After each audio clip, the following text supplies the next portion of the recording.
Então, de fato, esse entendimento é importantíssimo, porque nós percebemos que a maioria das pessoas hoje em dia, elas estão buscando compreender o que está acontecendo com o mundo, mas elas não se importam com a doutrina e muito menos com os princípios.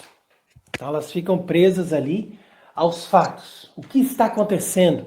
Aconteceu isso, aconteceu aquilo, e as pessoas procuram, até mesmo por curiosidade, saber o que está acontecendo, mas não chegam a entender o que está por trás disso. Então, além do fato, nós precisamos saber a doutrina. E além da própria doutrina, nós também precisamos entender os princípios. Então, por isso que a gente tenta aqui explicar não somente a doutrina católica, mas os princípios que estão na base da doutrina católica. Princípios esses sejam bíblicos, sejam morais, sejam filosóficos ou espirituais. Então são esses princípios que vão constituindo ali a base em cima da qual se constrói a doutrina católica, e a partir dali nós temos a noção da verdade para interpretarmos os fatos. Então você percebe, uma das coisas que é importantíssima as pessoas saberem, é que quando você analisa todas as catequeses que eram feitas pelos padres da igreja nos primeiros séculos, o primeiro assunto que eles colocam numa catequese, antes mesmo de comentar sobre a criação do mundo, é a explicação da diferença entre o Antigo e o Novo Testamento.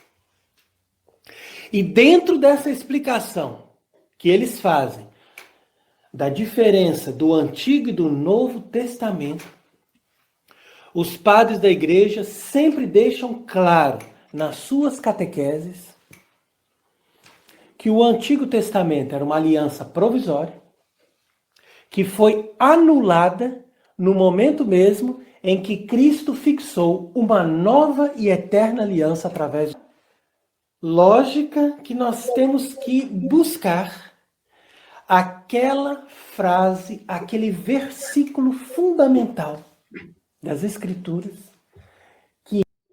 Aquí, por ejemplo, en esta parte, en vez de que nos diga los padres de la iglesia, cítalo, por favor. ¿Cuál? ¿Sí? Y también tiene que mencionar las maldiciones en el Antiguo Testamento, cuando Dios nuestro Señor le dice, cuando hace el pacto, si no cumplieres este acuerdo, todas estas maldiciones caerán sobre ti. Y no nada más las bendiciones, también las maldiciones, las cuales se cumplieron. Si se acuerdan de las promesas a Abraham, acuérdate también de las maldiciones que se te dijeron. Entonces, ¿qué hace el padre Cristian Montango? Favorecer al pueblo judío. Esa no es doctrina de la iglesia, como tampoco es la tierra plana. Y ese tipo de personas, bueno, hay que estar todos juntos, porque ocupamos un papa. Ahora sí te interesa un papa. ¿Y dónde va a salir? ¿De gente que piensa así? ¿O en torno a quién? Pero ese es otro tema, porque tenemos que hablar también de los feligreses escondiditos, los líderes de comunidad, con perfiles judíos que le están impulsando desde el anonimato y que son tan rabiosos como los protestantes. Pero continúo ahorita hablando. Pouco é comentado e compreendido, que é o versículo 15 do capítulo 3 do livro do Gênesis. Quando se diz: porém inimizade entre ti e a mulher, entre a tua descendência e a descendência dela. Então, aqui Deus está falando com a serpente, logo após o momento do primeiro pecado, que foi o rompimento daquela harmonia que havia entre Deus e a criação, portanto, entre Deus e o ser humano, que era o rei da criação. E quando Deus colocou essa inimizade entre a mulher e a serpente, nenhuma pessoa, em nenhum momento da história, poderá anular essa inimizade. Essa inimizade é fixada por Deus. Então, existe uma inimizade, nós não podemos partir de uma ideia que existe uma fraternidade universal e é preciso que você escolha de que campo você quer estar. De um lado está a serpente, com todos os seus sequazes, com todas as heresias, com todos os sistemas religiosos, por melhores que pareçam, mas que contêm mentiras e falsidades. E de outro lado está a mulher. A mulher é uma figura, é uma entidade espiritual que contém a verdadeira igreja. Aquí, por ejemplo, siempre lo que hace la iglesia es citar textualmente el magisterio. Y eso que está diciendo él, que lo cite textualmente. Que si Dios puso una enemistad, ¿pero por qué? ¿Cuál fue el daño y qué fue lo que pasó? Sí, porque parecía que es el culpable. Entonces, quiero compartir también con ustedes lo que dice la Sagrada Escritura sobre el pueblo maldito. Cuando hace la comparto aquí en pantalla. Aquí está. Nos dice lo siguiente aquí. Bien. Dice, bendiciones al pueblo escogido. Y ved que el día de hoy os pongo delante la bendición y la maldición. Dice, la bendición, si obedeciereis a los mandamientos del Señor Dios vuestro, que yo hoy os intimo.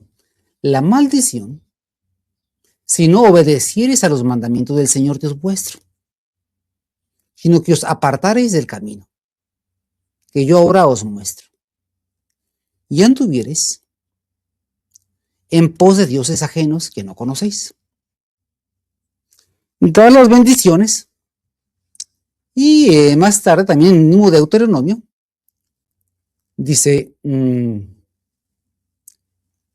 mas si no me oyereis, y cumplieres todos mis mandamientos y despreciares mis leyes, y no hicieres aprecio de mis juicios, de manera que no cumpláis las cosas que yo os he establecido, invalidases mi pacto, yo también haré esto con vosotros.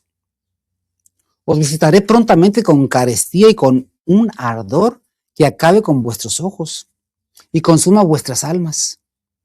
En vano sembraréis granos que serán devorados por vuestros enemigos. Pondré mi rostro contra vosotros y caeréis delante de vuestros enemigos y quedaréis sujetos a aquellos que os aborrecen. Huiréis sin que ninguno os persiga. Y si ni aun así me obedeciereis, añadiré 7 tantos más a vuestros castigos por causa de vuestros pecados. Y quebrantaré la soberbia de vuestra dureza. Y os daré un cielo arriba como el hierro y una tierra de bronce. Se gastará inútilmente vuestro trabajo. No producirá la tierra su esquilmo, ni los árboles darán frutas. Si anduvieres en oposición a mí, y no me quisieres oír a mí, y no quisieres oír, añadiré 7 tantos más a vuestras plagas por causa de vuestros pecados, y enviaré contra vosotros fieras del campo que consuman a vosotros. Bueno, es bastante amplia de maldiciones que se le aplican al pueblo judío si no obedecieron los mandatos. Y no lo obedeció tanto que lo mataron a nuestro Señor. fue el pueblo más ingrato en el Antiguo Testamento. Dice, pero si no quisieres escuchar la voz del Señor, Dios tuyo, para guardar y cumplir todos sus mandamientos y ceremonias que yo te prescribo hoy, vendrá sobre ti y te alcanzarán todas estas maldiciones. Serás maldito en la ciudad, maldito en el campo, maldito tu granero, maldita tus obras, maldito el fruto de tu vientre y el fruto de tu tierra, las manadas de tus vacas, en fin. Entonces, de esto no se acuerdan. Todas las maldiciones. ¿Por qué? Por sus obras.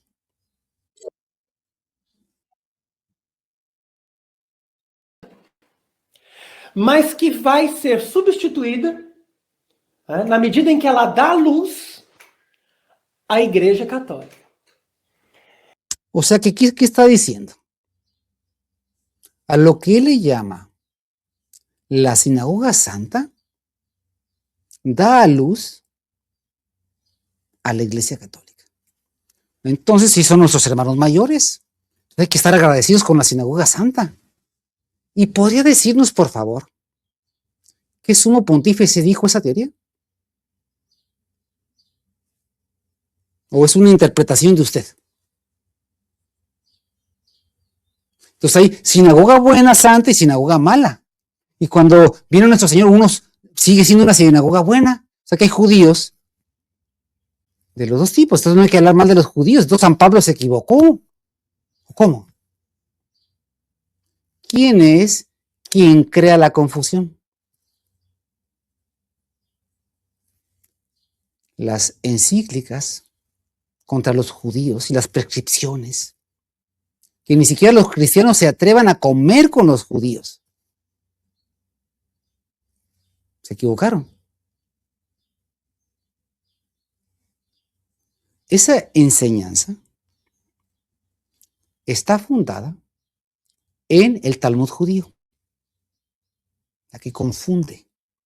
Cuando usted mete lo que no es doctrina de la iglesia o silencia la doctrina de la iglesia, ahí comienza la confusión. Estamos muy confundidos. Eso es lo que pasa. Es la judaização do cristianismo. Então, aquela mulher do Antigo Testamento, ou seja, a sinagoga santa, dá luz à Igreja Santa. E no mesmo momento ela morre. Mas, no mesmo momento, a serpente cria a sinagoga cega, que é a mesma que condenou Jesus à morte. E essa sinagoga cega, ela preside o corpo místico de toda essa estrutura que faz guerra contra os santos e os eleitos de Deus. E, portanto, contra a descendência de Cristo, a descendência da mulher, a descendência santa que nós chamamos